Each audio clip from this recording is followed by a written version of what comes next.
and welcome to DLNR Revealed. In this series, we hope to share information about the Department of Land and Natural Resources and our partners about the work that we do to protect your Aina and our natural and cultural resources here in Hawaii. We have entered Hawaii's dry season. Throughout today's session, we'll share some footage with you about wildfire and tips that you can use to help us malama Hawaii and malama our Aina. We have with us today wildland firefighters from the Division of Forestry and Wildlife, Honolulu Fire Department, and the Federal Fire Department. They partner to protect our natural resources and Hawaii's people from wildfire.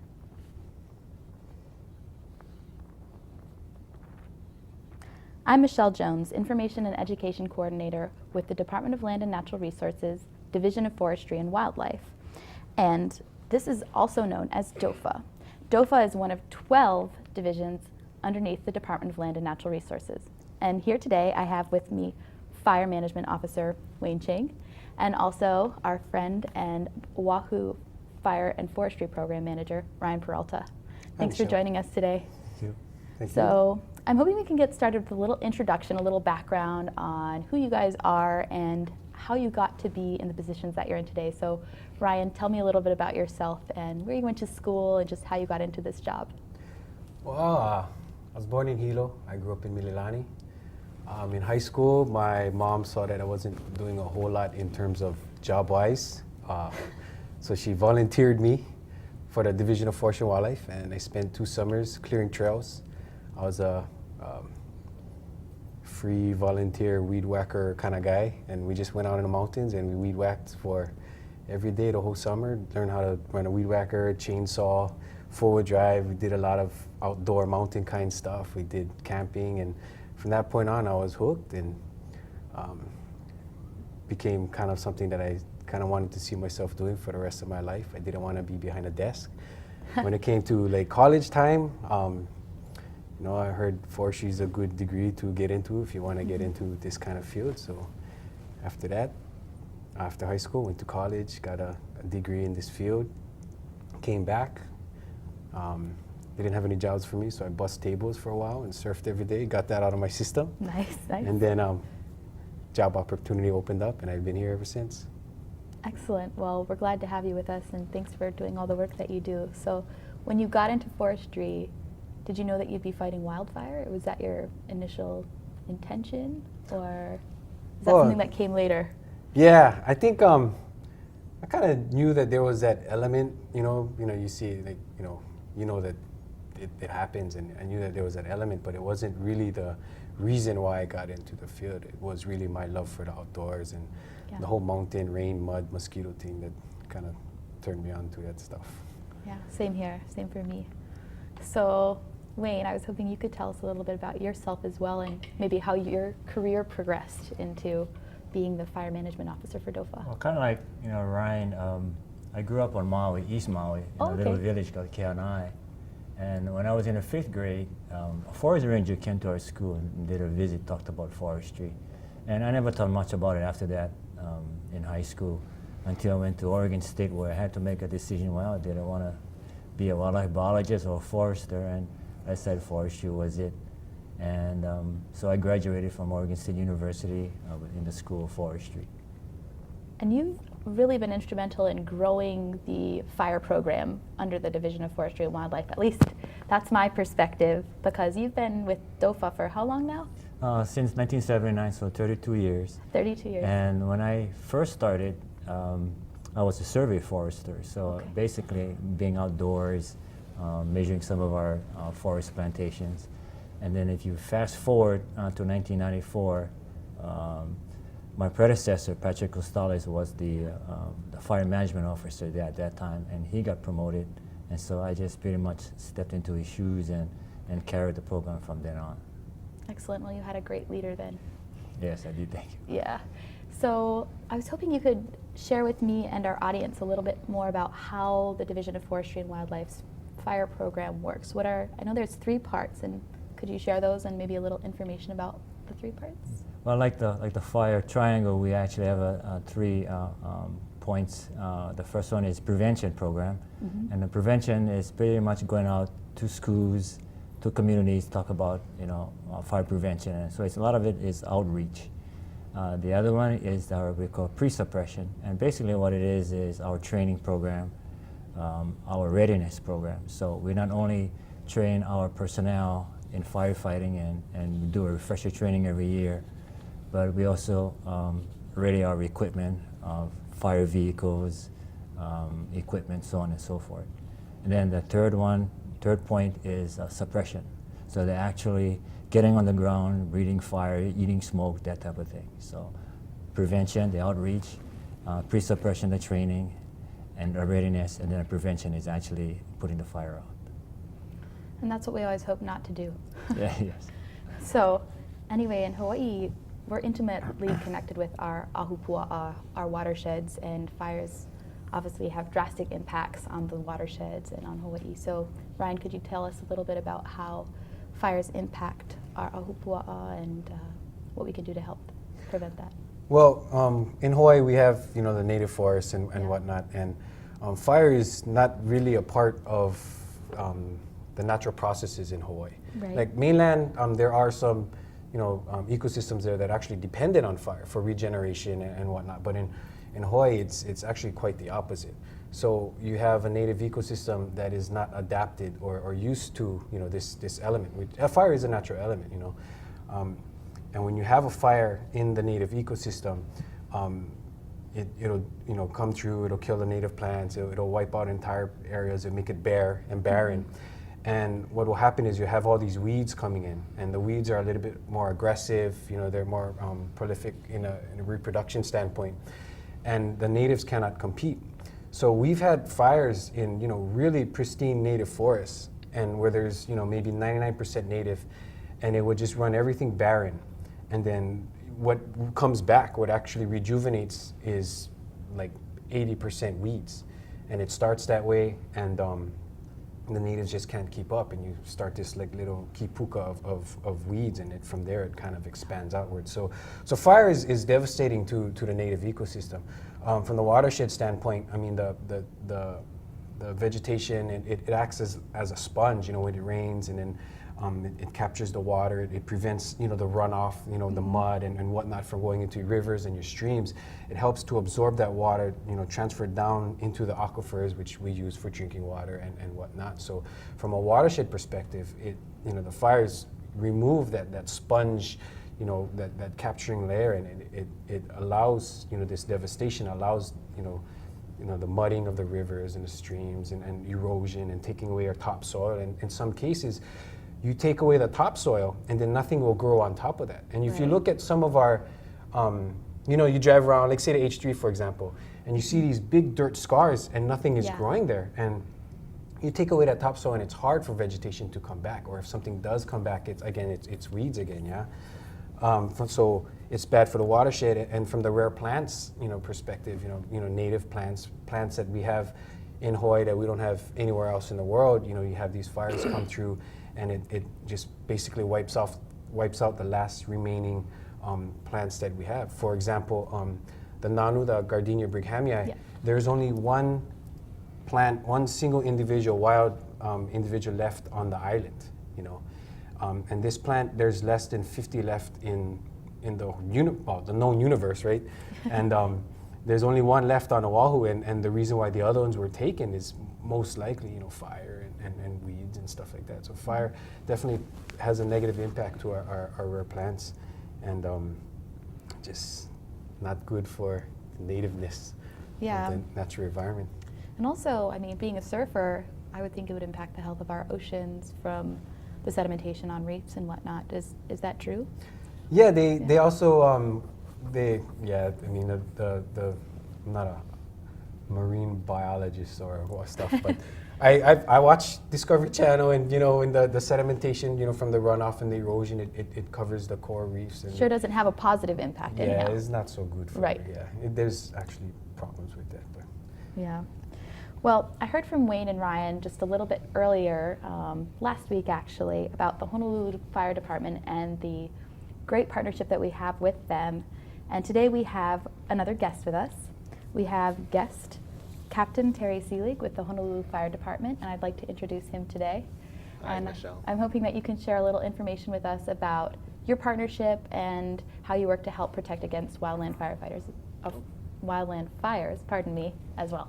Okay, well, first I want to thank you folks for inviting us, and we have a really deep and profound respect for the work DLNR does in protecting the forests. Most of the time our response is not to the higher elevations that DOFA will go to. We are a large municipal fire department, but we cover the whole island. There are agreements with the parts of the island that are protected by state, the airports, or the federal fire department. Mm-hmm. And wildfires can happen anywhere. There's land that's shared throughout the island where emergency response plans are in place, and we respond to pretty much most of the fires on the island, either first in or called in, depending on where it is. And wildfires, they're seasonal in the sense that they get greater when it's hotter, but they're not seasonal in the sense that we have them year-round. And we'll manage them along with all the other emergencies that you see us at and that happen. This is a big island. It's a big city. We have over 1 million people here, and we have all the problems of having 1 million people with other types of emergencies, other types of fires, medical emergencies, hazardous materials, search and rescues in the ocean and mountain. So we do all that, and we really owe a debt of gratitude to the DOFA and their expertise in wildfire management. Well, we recognize that you guys are first responders for most of the fires on Oahu, so we really appreciate your support as well. How many wildfires were there on Oahu, for instance, last year? Yeah, last year we counted about 550, a little over. And it fluctuates from year to year. It has a lot to do with the weather and the fuel load. So we've had some years where we've had close to 1,000 in a year. And these range from very, very small events, such as just a patch of grass. We still categorize that in the same category of fire, to several hundred acres of fire. So I know you have stats from January through May. Mm-hmm. And could you tell us a little bit about those and then what June is looking like so far? Yeah, well, from this year, January until May, we had about 77 wildfire calls. So far in June, and we're up to about the 22nd is when I stopped the count, we've had, I believe it's 60. Yes, I believe it's 60. I don't have my note in front of me, but it's a big increase, and the reason is that the weather's changing. It's getting a little drier now. Right. Even though it rained today, we're still seeing less rain, and the fuel is starting to dry out. The grasses and brushes that are commonly the areas that burn. And also winds are changing a little bit, where we haven't yet had a wildfire that's spread rapidly, but that's traditionally what will happen during the summer. Is it will be drier, it will have a lower moisture content in the fuel, and the winds will push the fire faster, and then we'll start to get, unfortunately, some big fire spreads. Mm-hmm. Well, one big fire spread that we want to share with our audience today, and thanks for joining us for DLNR Revealed, is a video of a fire whirl that captured the nation's attention and beyond. So we're going to thank Ryan for joining us and share a little information about this fire whirl via video, and then when we get back, we're going to have another guest for you. So enjoy the video. They're called fire tornadoes, or fire whirls, or fire devils. They're a rarely seen phenomenon that can be catastrophic. This fire tornado was recorded in late August by a firefighter with the Hawaii Department of Land and Natural Resources. Fire tornadoes occur when intense heat causes air to rise and combine with whirling eddies of air. It consists of a core and an invisible pocket of rotating air. Because of the intense heat, the rotating air, mixed with gases from burning vegetation, can increase dramatically in intensity, lifting smoke, debris, and embers high into the air. Fire tornadoes can spew embers thousands of feet in the air, allowing wildfires to spread quickly. The Hawaii firefighters were battling a 1,400-acre blaze on the southern slope of Mauna Kea volcano. This whirl is too dangerous to try and fight. In the video, this fire whirl started with a narrow column of fire in the center of a small dust tornado. Then the tornado gets bigger, and the fire grows. In the end of the video, the fire sort of explodes to be much larger and more dangerous. As the fire truck drives away, you can see the enormity of the fire.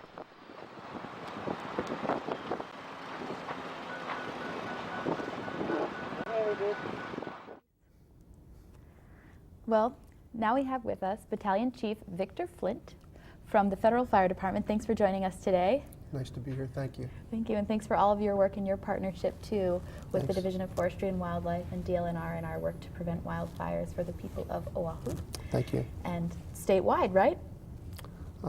Predominantly the island of Oahu. Okay, well, I was hoping that you could share a little information about the role of Fed Fire and fire prevention.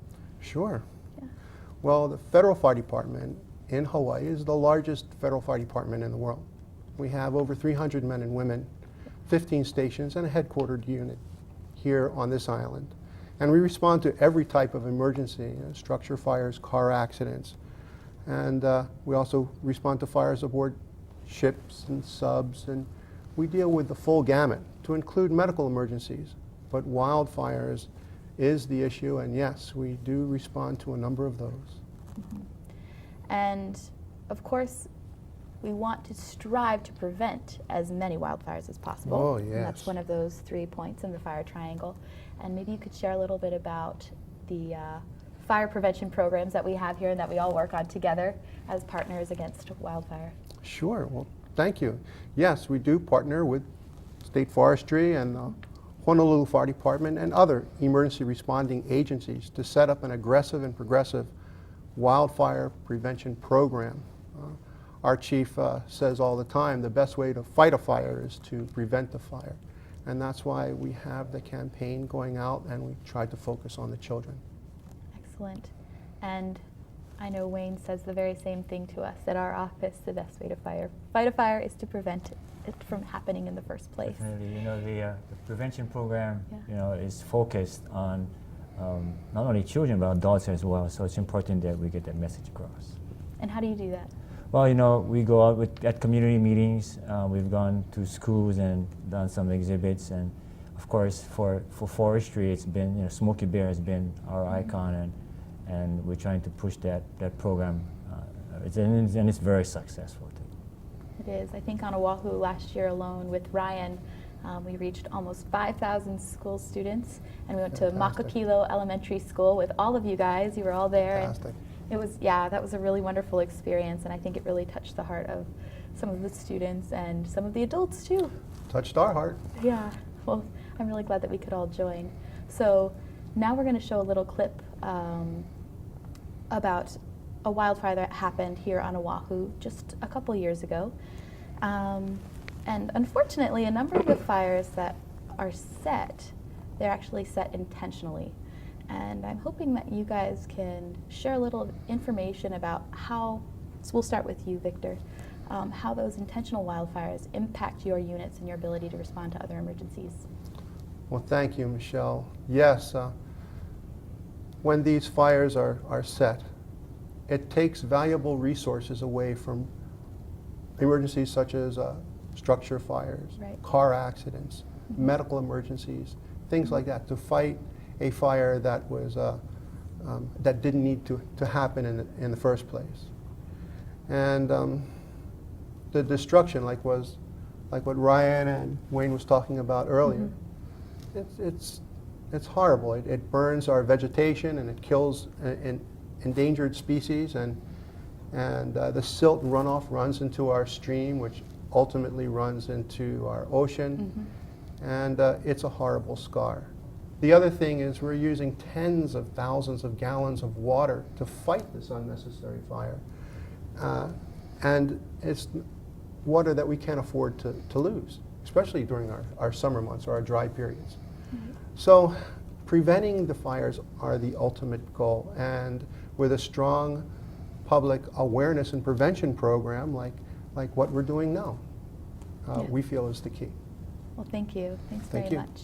And I was hoping maybe, Terry, you could share a little bit about that too, about how it impacts our resources, and also financially. I mean, you got to get down to that bottom dollar. So how do fires impact the public in terms of financial resources, as well as the impact it has on your staff? Yeah, a response to wildfires, as Chief Vic was saying, is a big use of resources. The resources are pretty much already paid for in the Honolulu Fire Department in the terms of salary and equipment. However, the more you use the equipment, the more it wears out. So we will have a greater rate of wear and tear. But the most significant impact is that the resources are committed, then other resources on the island are going to be shifted around in our department so that we can cover the areas that we protect, which is the whole island. So eventually, if that continues to cascade, we'll not be able to get to an emergency as quick as we want to and as we could have if the resources were in their vicinity.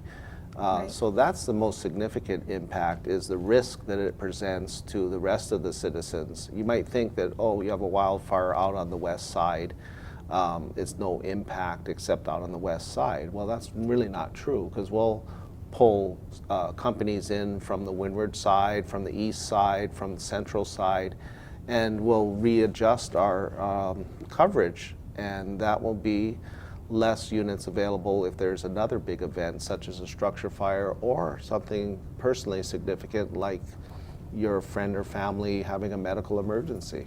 It can make a difference. Right. Well, maybe you and Wayne both can share a little bit about how wildland fires or wildfires impact structures too, because we're an island. It's a very small community, and we have a lot of land. In fact, about a quarter of the land is managed by the Department of Land and Natural Resources, just over 1 million acres. But that 1 million acres statewide, we have a lot of houses interspersed. So how do wildfires impact structures, and how can people help to protect their homes against wildfire? Especially homes in the rural areas, there's an area we call wildland urban interface, where Right. the wildland interacts or interfaces with a home, and those communities or those homes, homeowners need to be aware that they need to keep the areas around their houses free from tall grasses, or clear out some of their gutters from any leaves, and really try to protect the home as best as possible. So if the fire does come through, there's enough room so that the Honolulu Fire Department can come in there and do their job, and without also not injuring anybody, or which is really important, firefighter safety.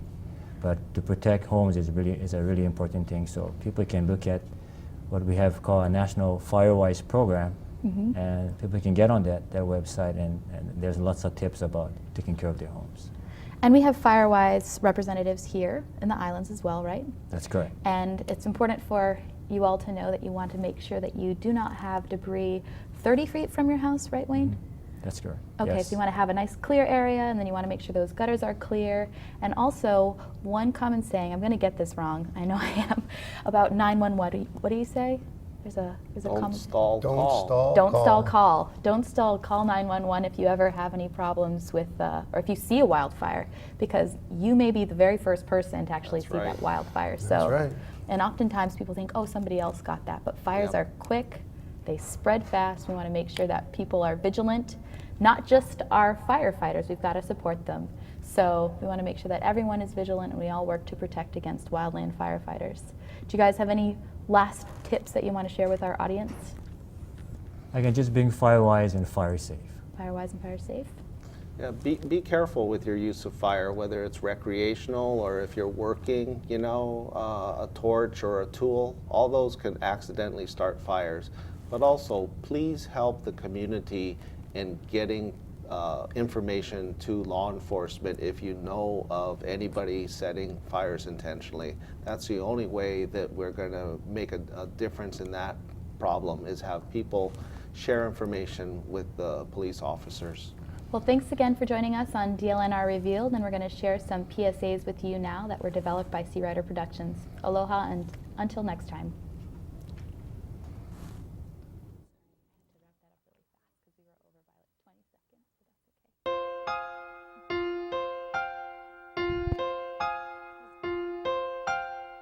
Each year, dozens of wildfires are started purposely in Hawaii. It destroys homes, family lives, and causes health problems. Wildfires threatens wildlife, including native Hawaiian plants and animals.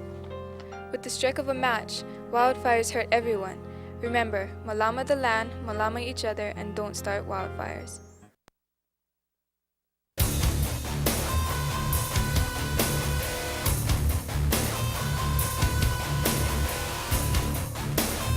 Each year, dozens of wildfires are started purposely in Hawaii.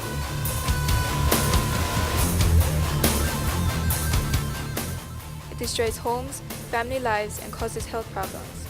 Wildfires threatens wildlife, including native Hawaiian plants and animals. Remember, malama the land, malama each other, and don't start wildfires. Hey Mom and Dad, remember when you told me not to play with fire? Well, I guess I didn't get that message, because my friend and I here are playing with matches. In the next 30 seconds or so, one thing will lead to another, and this whole place will burn down. But don't worry about Josh and I, because we'll be long gone before anybody comes. Thanks for the heads up, though. See you at home.